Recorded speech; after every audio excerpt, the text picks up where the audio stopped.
Hi, this is Jaclyn Dunne, and you're about to hear my chat with Spoon.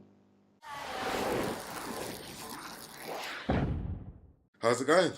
Yeah, all good, thank you. I want to know about you. Like, tell me everything. So, I'm writing a book coming from the perspective that I am a holistic health coach and a nutritionist, and how I got to write a book about all of that stuff when I actually was an accountant 7 years ago.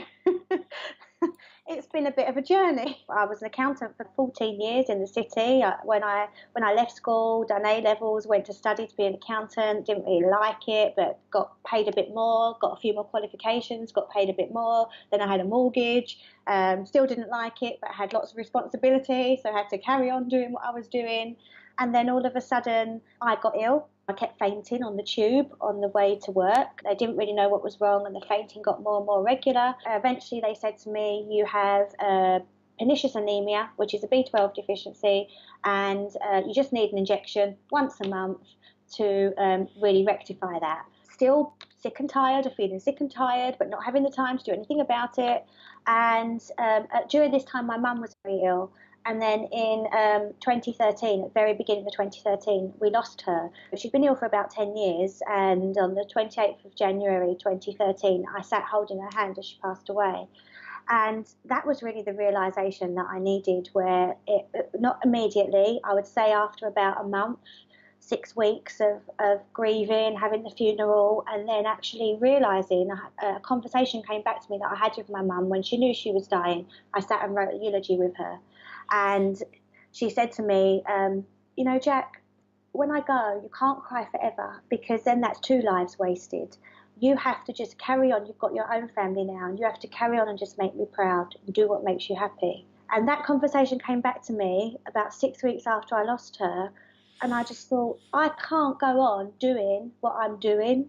I'm not well. I'm not looking after my own health. I've got 2 children that may be faced with this same scenario if I don't look after myself. And also, I was doing a job I didn't like. So I wanted to just do something that had impact and brought meaning to the world, rather than just brought me money. I felt like I was a paper pusher, and I was just basically making money to make ends meet. So going to work to pay for a house that I never actually was in. One of the things that really jumps out at me is your period of burnout.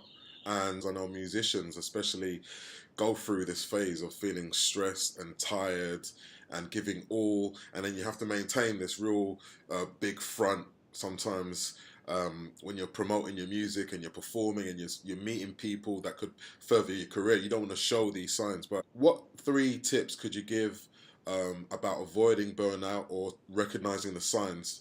I think the first thing to really bring clarity to is the fact that this happens to most people in today's world. We have so much pressure on us to work hard, to be successful. Even some of the books that are actually tackling burnout are actually saying that you should be getting up at a certain time in the morning to do, your affirmations and your gratitude list and 15 minutes exercise. And there's so much pressure. One of the things that I often say, first of all, when I look at their diet, they're not even fueling day-to-day activity, let alone an exercise DVD. Not to feel guilty about how you're living your life, not to be embarrassed at the fact that you are tired and you feel like you are overwhelmed and you're on the verge of not being able to cope. The power of vulnerability, just to say that, hey, I'm tired and I've had enough and I need some rest and I need to take some time out. It's really important to remember that you are your vehicle to success. Just like we take our car to get serviced and make sure that it's going to get us somewhere on a long journey, we check the oil, we check the water, we check the petrol, we check the tyres. But we are driving this vehicle every day to success without doing any kind of MOT on ourselves. And so what if that means that you have to show vulnerability and you have to tell people around you that you need a little bit of time out? I'm talking maybe even just a few hours. Plan into your day what is going to balance that kind of stress that you're under. An exercise I often do with clients, just on an A4 piece of paper, write down on the left-hand side on a daily basis all the things that make you feel stressed. On the right-hand side of the paper, write down the things that you're doing to counterbalance that. Are you taking time every day to do 15 minutes meditation? Are you eating healthy? Do you make sure you get your 7 to 8 hours sleep a night? Do you go to bed at a reasonable time? Do you take some time just to do a little bit of self-development reading or listening to some music to chill you out before bed? Do you have a nice warm bath with some Epsom sea salts to pull out the toxins in your body? These things don't take forever. I'm talking about just penciling in some time each day that is going to help you to de-stress, to unwind, and to make you feel like you are important. You should be the most important person in your life, even if you have children.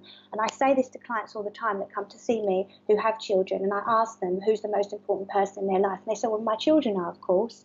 Well, let me tell you, if anything happens to you, there is nobody on this planet that is going to love and look after your children the way that you do. All them goals that you have, whether it be in the music industry, whatever industry you're in, all them goals you have, you're never going to reach them unless you look after yourself.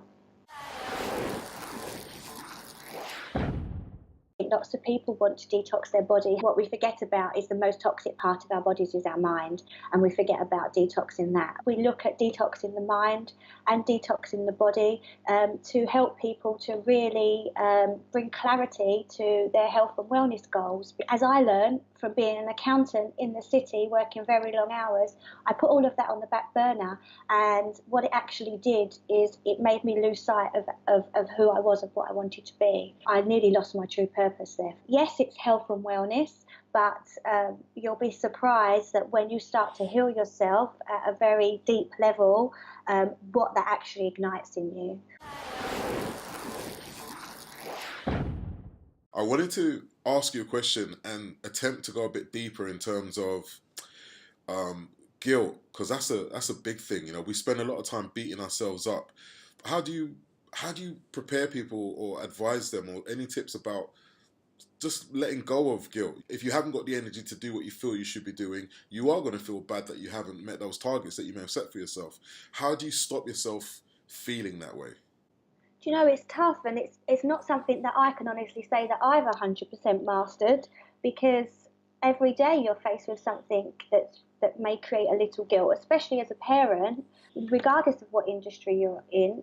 The guilt that is put on you from people around you in regards to deadlines. I always feel guilty when I get ill, because I am supposed to be in the health and wellness industry, and I'm supposed to be well all the time, and I advise people on being well. So how can I get ill, and who's going to listen to me if I say, I'm really sorry, I'm going to have to cancel our appointment today because I'm not well? You know, are they ever going to come back to me? And so you're always going to have a little bit of guilt around what you're doing, but I think you need to just be able to put it into perspective. We are just human beings. We need to chill, and we need to release anything that is not serving us. And one of the things that does not serve us massively is guilt and shame. She's saying ultimately there's a level of acceptance that we're not perfect, we're going to make mistakes, and things aren't always going to go the way we want them to. And that, alongside doing your little bits every day to release stress and have that outlet for all this pent-up pressure, will help long term. This is one of the reasons why I love meditation, because meditation is when I take time to release any negative feelings. And you know, meditation, I'm not a Buddha. I've never really been taught meditation. I just literally close my eyes and think of the things that are not serving me right now, and then I just breathe them out. I breathe them out until I feel like they have lifted from me, and then I start to breathe in the things that I would like to replace them with, some positive thoughts. And that is all I do. I don't actually know if I'm doing it right, but it seems to help, so I'll carry on that way. The last thing I'll ask you is if there are any kind of other frustrations that your clients sort of come to you with that you found interesting solutions for. I always say to my clients, I know that you're thinking right now, how the hell I'm going to do all this? You're going to do it exactly how you climb a mountain. You're going to take one step at a time. All them things that I've just advised people to do, you know, whether it be you're not drinking enough water, you're not eating enough fruit and vegetables, you're not sleeping enough hours in the day, you're not eating the right balance of macronutrients. And I can see they're getting really bogged down. And I just think you need to pick the most important thing to you right now that you think that you can take and make a daily habit. Forget about all the rest. Make your list. Make your list of the 10 things that I've told you. And then number one, and nail it. And if it takes 6 months to nail it, to drink that amount of water that you need to drink every day, if it takes 6 months to do it, so what?